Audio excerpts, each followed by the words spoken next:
आपका अपना सहारा 9 today voice news channel.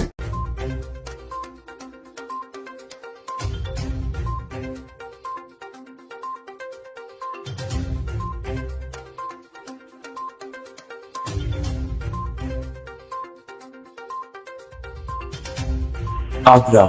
जब से देश और राज्यों में भारतीय जनता पार्टी की सरकार आई है, देश दिवालिया होता जा रहा है। छोटे कारोबारियों का व्यापार पूरी तरह से खत्म हो गया है। केवल अंबानी और अदानी को कारोबार मिल रहा है। रुपए की वैल्यू लगातार गिरती दिखाई दे रही तो वहीं कानून व्यवस्था के नाम पर जंगल राज कायम है। यह कहना था उत्तर प्रदेश के पूर्व मंत्री एवं कांग्रेस के दिग्गज नेता नसीमुद्दीन सिद्दीकी का। शनिवार को कांग्रेस के वरिष्ठ नेता नसीमुद्दीन सिद्दीकी एक निजी कार्यक्रम में भाग लेने आए थे। रविवार को फतेहाबाद रोड स्थित कांग्रेस कार्यकर्ता की एक शॉप पर नसीमुद्दीन सिद्दीकी मीडिया से रूबरू हुए। मीडिया से बात करते हुए उन्होंने भाजपा की उत्तर प्रदेश और केंद्र सरकार पर जमकर हमला बोला।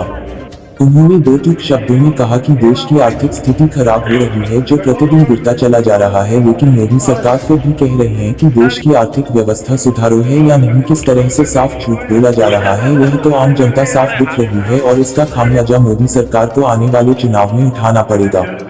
मीडिया से बात करते हुए उन्होंने कहा कि भारतीय जनता पार्टी के कार्यकर्ता और सूबे की मुखिया खुद कहते हैं कि प्रदेश से अपराध कम हो रहा है, लेकिन हकीकत जानी है तो आप आगरा के हैं। आपको ज्यादा दूर जाने की जरूरत नहीं है, सिर्फ हाथरस पर नजर डालिए और उसके आसपास के जिलों पर आपको पता चल जाएगा कि अपराध इस तेजी के साथ बढ़ रहा है। लेकिन सरकार अपनी नाकामियों को छुपाकर सिर्फ अच्छा ही अच्छा दिखाना चाहती है और योगी जी अपनी मियां मिट्टू बन रहे हैं।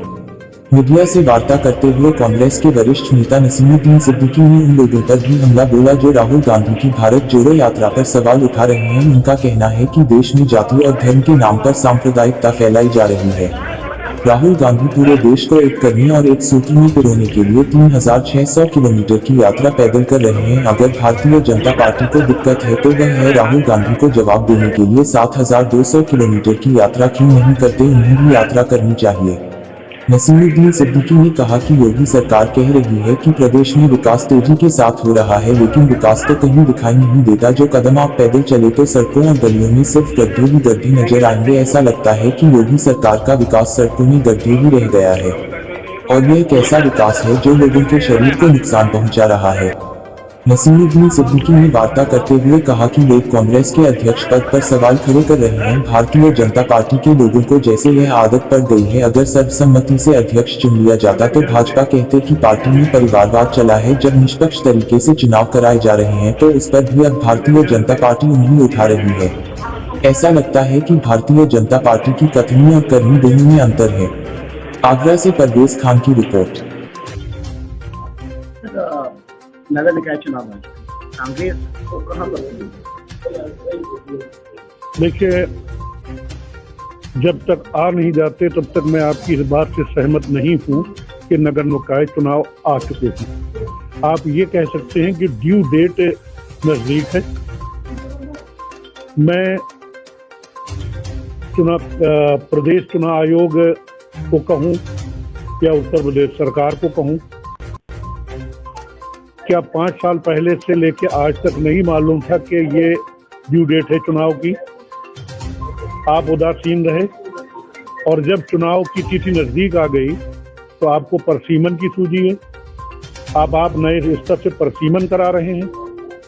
तो अभी कुछ मैं कह नहीं सकता हूं कि ड्यू डेट पे चुनाव होंगे या नहीं होंगे। जो परसीमन की प्रक्रिया आज आपने शुरू की है, इसको आपको कम से कम 6 महीना पहले कर लेना चाहिए। चुनाव सर पे हैं, ड्यू डेट है, मालूम है कि ड्यू पीरियड, डेट क्या कहूँ, ड्यू पीरियड मालूम है कि इस पीरियड में चुनाव होना है। तो अभी कोई तिथि की घोषणा नहीं हुई है तो सर पे हम नहीं मान सकते। घोषणा होने के बाद ही हम सर पे मानेंगे, क्योंकि सरकार की मंशा पे कुछ कहा नहीं जा सकता। अभी कहिए कराए कहिए न कराए। कांग्रेसी नेता राहुल गांधी यात्रा पर हैं, लेकिन भारत जोड़ो यात्रा पर है, उसको लेकर क्या कहेंगे? जब केंद्र सरकार, प्रदेश सरकार से लेकर भारतीय जनता पार्टी का हर व्यक्ति देश को तोड़ने में लगा हुआ है, देश को बेचने में लगा हुआ है। अंबानी अडानी को पूरा देश बेचा जा रहा है। बाबा साहब डॉक्टर अंबेडकर ने जो संविधान बनाया था उस संविधान का एक तरफ आप सम्मान करने की बात करते हैं, दूसरी तरफ उस संविधान की धज्जियां उड़ाई जा रही और एक साजिश के तहत जो कारोबार है, जो बिजनेस है, जो बेरोजगारी है, उस बेरोजगारी को बढ़ाया जा रहा है, कारोबार को ठप किया जा रहा है, कारोबार को ठप किया जा रहा है। महंगाई आसमान पर है।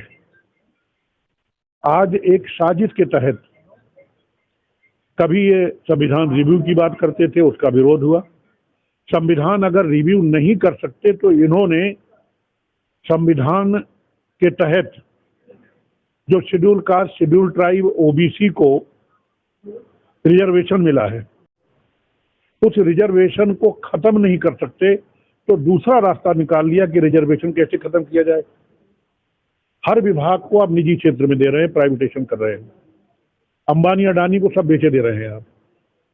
तो जो संविधान बना है उसमें नौकरियों में जो रिजर्वेशन है या जो एडमिशन में रिजर्वेशन है वो सरकारी नौकरियों पे रिजर्वेशन है, प्राइवेट पे नहीं है। तो जब सारे विभाग प्राइवेट को दे दिया जाएगा तो संविधान कितना भी चिल्लाए, वो तो तुमने प्राइवेट को बेच दिया, सारा संविधान खत्म। शेड्यूल कास्ट मारा गया, बैकवर्ड मारा गया, वो 12 जोड़ो जाते यात्रा की ही मैं बात कर रहा हूं।